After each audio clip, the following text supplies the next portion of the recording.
Hi friends, मैं अभिषेक आपका फिर से अपने इस यूट्यूब चैनल मैथ एक्सप्रेस में स्वागत करता हूं। आज हम परसेंटेज में पार्ट 5 पर आए हैं। पार्ट 5 मतलब इससे पहले हमने चार प्रकार के 4 वीडियो ही नहीं 4 प्रकार से जो प्रश्न बनते हैं उन तरीकों को लेकर आपके सामने आया था। आज हम उसी में 5वें प्रकार के आए हैं। 5वां प्रकार जो है वो मिसलेनियस है, विविध है। विविध मतलब तरह तरह के जो प्रश्न पूछे जाते हैं उन्हीं सब चीज़ों से संबंधित प्रश्नों को हमने यहाँ पे रखा है। आइए देखिए इस प्रश्न को देखते हैं। यह सीडीएस में पूछा गया प्रश्न है।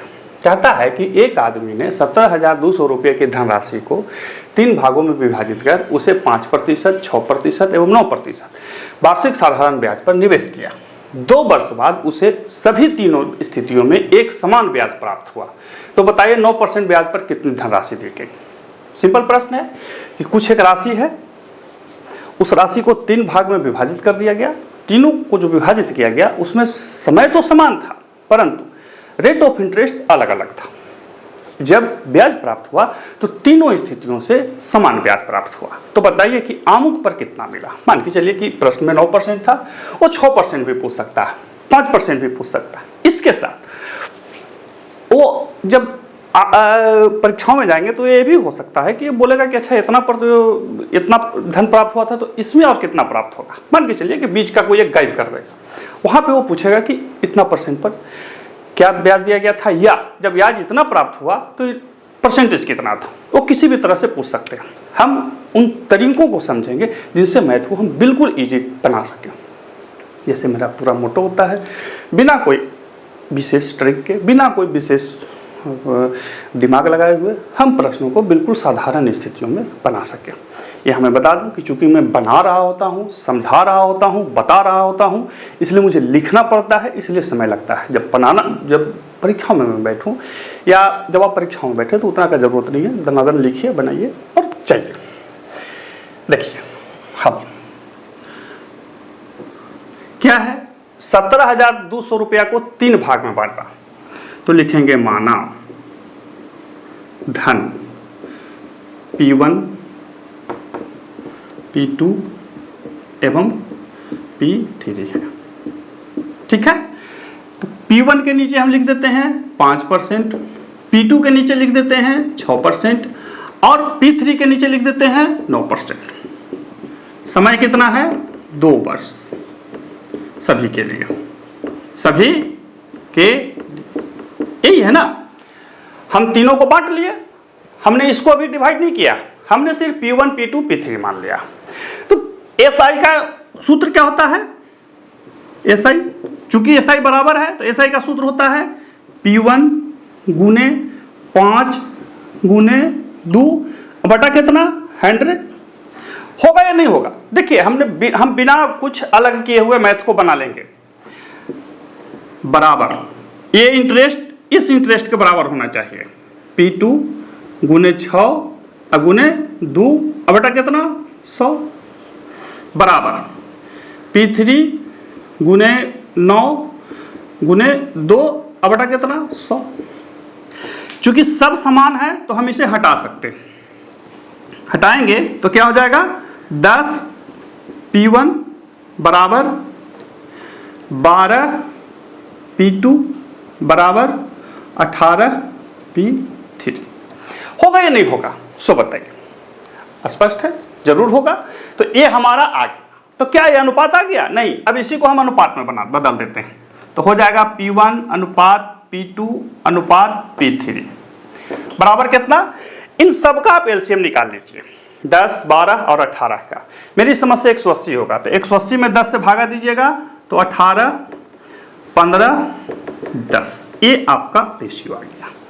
यानी कि P1 धन जो है वो 18 होगा, P2 धन जो होगा 15 होगा, P3 धन जो होगा वो 10 होगा। समझ में आ रही है। हमने इसका रेशियो निकाल लिया। अब आप यहां से जिसका भी धन निकालना हो, P3 को निकालना है 9% वाला पर, हम उसको निकाल सकते हैं। P2 को निकाल सकते हैं, P1 को निकाल सकते हैं। तो हमको 9% पर है तो P3 बराबर क्या है, 10 बटा, सभी को जोड़ दीजिए, सभी को जोड़ देंगे कितना होगा, सो जोड़िए बताइए। तो सभी को जब हम जोड़ लेंगे तो कितना होगा, बोलिए। सभी को जोड़ने पर शायद 18, 15, 33, 10, 43 43 मल्टी 17,200, 17,200 हो गया। कटेगा, काटिए। यदि कट जाती है तो बहुत अच्छा, और नहीं कटती है तभी बहुत अच्छा, कोई दिक्कत नहीं है। काटते हैं, 4 बार में कट जाएगा 4,000 रुपया। नहीं, आपका आंसर आ गया। कुछ ज़्यादा टाइम लगा, कुछ बनाना पड़ा, कुछ करना पड़ा? कुछ नहीं, हमने कुछ नहीं किया। बिल्कुल आसान तरीके से देखिए बस बनेगा। ये इसका नॉर्मल जो साधारण कंडीशन है। मैं पहले ही बोल दूं कि मैंने कोई ट्रिक नहीं बताया, मैंने कुछ अलग नहीं किया। जो एक सिंपल सा बेस फॉर्मेट होता है, हमने उस फॉर्मेट में बैठा दिया और प्रश्न को बना दिया। फ्रेंड्स, बहुत सब चीज़ को सीखिए, कहीं कोई दिक्कत नहीं है, लेकिन इतना ध्यान रखिएगा कि परीक्षाओं में कुछ गड़बड़ नहीं होनी चाहिए। एक गड़बड़ और रिजल्ट से बाहर। मैं डरा नहीं रहा हूँ, समझा रहा हूँ, ठीक है। तो इस तरह से हमने जो एक प्रश्न था उसको लिख करके बना लिया। अब जो कि हमको कई गैर श्रीमान परीक्षा में बनाना होता है तो क्या करते, हम परीक्षा में डायरेक्ट यहीं लिख देते, हमको कोई दिखते नहीं था, डायरेक्ट यहाँ पे। और यहाँ पे जैसे ही ये आया तो समझ में आ जाएगा कि इसका 180 जिसका निकालना है निकाल लिया, ठीक है। नेक्स्ट प्रश्न को देखते हैं। अब देखिए इस प्रश्न को, ये प्रश्न क्या कह रहा है, क अपनी मोटर कार बेचना चाहता है, ठीक है। ख उसे कुछ रुपया देने का प्रस्ताव रखता है जो कि करेंट है। ग 6 माह बाद कुछ रुपया देने का प्रस्ताव रखता है। क के लिए कौन सा प्रस्ताव अच्छा है? इस तरह के भी प्रश्न पूछता है, एसएससी में पूछा हुआ प्रश्न है, हालांकि थोड़ा पहले पूछा है, लेकिन इसको ध्यान दे लेंगे। 1,10,000 रुपया उसको करेंट में दिया जा रहा है और जो अगला पार्टी है वो 1,14,000 रुपया उसको देने का प्रस्ताव रख रहा है, लेकिन 6 माह बाद दे रहा है। क के लिए कौन सा अच्छा है? तो इसको कैसे बनाएंगे?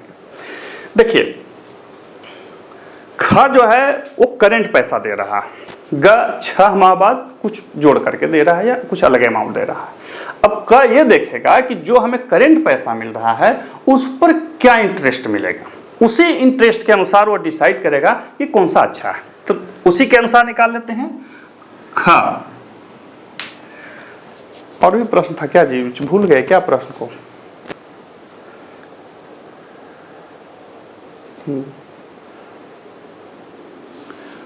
हाँ, यहाँ पे लिखा है यदि ब्याज दर 8% वार्षिक हो, यही देख रहे थे, छूटा हुआ।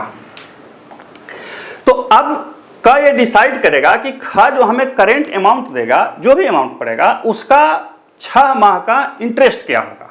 तो ख द्वारा दिए गए धन पर 6 माह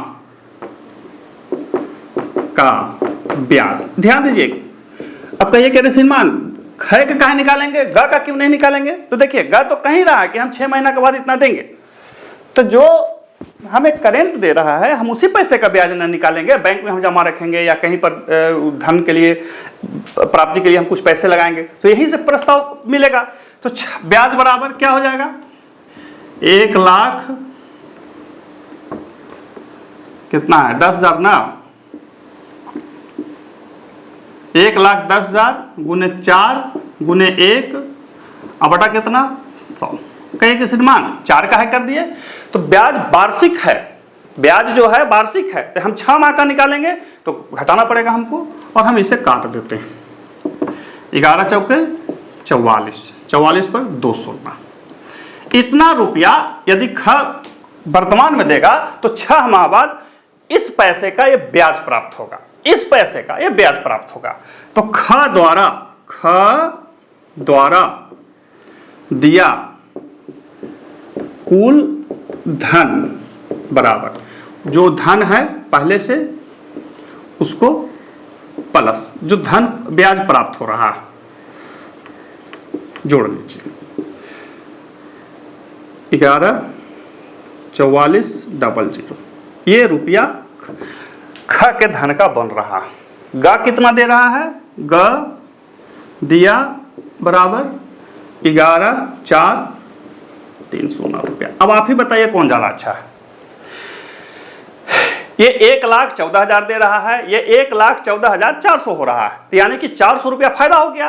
तो ख का प्रस्ताव ज्यादा अच्छा है, ख का प्रस्ताव ज्यादा अच्छा है। इस तरह की चीजों को आप ऐसे बना सकते हैं। देखिए फ्रेंड्स, मैं बार बार बोल रहा हूं कि मैं बिल्कुल बेसिक सिद्धांतों से मैथ को बताने में यकीन रखता हूं। एक बार जब आप बनाने का रिदम पकड़ लेंगे तो फिर किसी चीज की जरूरत नहीं पड़ेगी, आप दनादन बनाएंगे। अब इसी में आपसे सवाल पूछेगा कि कितना से ज्यादा अच्छा है, तो 400 रुपया का डिफरेंस हो रहा है, 400 रुपया लिखना पड़ेगा। ऑप्शन में रहता है कि वो ऐसे बनता है। एक इसी में और प्रश्न जो है वो पूछता है, ये जो मैं अभी लिख रहा हूं वो बोर्ड पे लिखूंगा, वो एसएससी में पूछा है। हालांकि जो अभी लिख रहा हूं वो तो बिल्कुल आसान है, मतलब उसमें कुछ करने का है नहीं, सिर्फ एक विधा से तरीके से पूछा है तो बताना पड़ता है। लेकिन परीक्षाओं में वो अलग तरह से भी पूछ सकता है, इसलिए आपको थोड़ा सा ध्यान रखना पड़ेगा। थोड़ा सा ध्यान कैसे रखेंगे, मैं बार बार वीडियो में बोलता हूँ, प्रतिदिन आपको 25 मैथ और 25 रीजनिंग का प्रैक्टिस टाइमर लगा के करना चाहिए। टाइमर लगा के, बिना टाइमर का नहीं। टाइमर लगाने से क्या होगा कि आप खुद से ही अपने आप को प्रतियोगी बनते रहिएगा। जब आदमी खुद से प्रतियोगिता करता है तभी वो जीतता है। अगल बगल वाले से प्रतियोगिता नहीं करनी है। अगल बगल वाले से यदि आप प्रतियोगिता करेंगे तो हार जाएंगे। बगल से कोई मतलब नहीं, खुद से प्रतियोगिता करना, खुद को इतना बेहतर बनाना और कुछ नहीं है। चलिए अगला प्रश्न देखते हैं। लेक्चर बहुत सुनते रहते होंगे सभी लोगों का। एक किसी निश्चित धन पर, प्रश्न कहता है किसी निश्चित धन पर, किसी निश्चित धन पर 12% वार्षिक दर से, 12% वार्षिक दर से, किसी निश्चित धन पे, धन नहीं बोला है, 12% दर से 9 वर्ष एवं 12 वर्ष के प्राप्त साधारण ब्याजों के मध्य क्या अनुपात होगा। किसी निश्चित धन पर 12% ब्याज दर से 9 वर्ष एवं 12 वर्ष में प्राप्त साधारण ब्याजों में क्या अनुपात होगा। ये तो बहुत आसान है, अब बना भी लिए होंगे। मैंने पहले भी बोला था कि बहुत आसान है। देखिए धन नहीं दिया है किसी निश्चित धन पर, यानी कि धन समान है। तो यदि तौर तरीका से बनाएं तो लिखेंगे, माना धन बराबर पी, पी गुने 12 गुने 9 बटा पी गुने 12 गुने 12, यही अनुपात निकालना है ना। पी से पी चला गया, 12 से 12 चला गया, 3 3 9 4 3 12, 3:4, ये आपका आंसर हो गया। शॉर्ट में या जो इस तरह के ध्यान रखिए कि निश्चित धन है। मैंने पहले ही बोला कि ये प्रश्न आसानी से पूछा हुआ है, लेकिन ये कोई जरूरी नहीं कि इसी तरह से पूछेगा। हो सकता है परीक्षाओं में पलट दे। प्रोसेस ये वाला, क्योंकि अनुपात पूछ रहा है। यदि इस तरह से रहे तो आप सीधा लिख दीजिए 9:12, 3:4 बन गया, कोई दिक्कत नहीं। ऐसे बनाइए या ऐसे बनाइए, बनाना आपको है, लेकिन समझते समय जरूर ऐसे समझिए। अब कहे कि श्रीमान ऐसे क्यों समझेंगे, देखिए ऐसे नहीं समझेंगे तो प्रश्नों को कुछ भी कर सकता। यहाँ पे क्या बोलते हैं, धन बदल देगा, 2 गुना कर देगा, 3 गुना कर देगा, रूट गुना कर देगा, तब क्या कीजिएगा। तो जब तरीके पते हैं तो आप किसी भी ढंग से इस चीज़ों को बना सकते हैं। कहीं पर क्या बोलते हैं, दिक्कत नहीं होने वाला, याद रखिए। अगला प्रश्न को देख लेते हैं।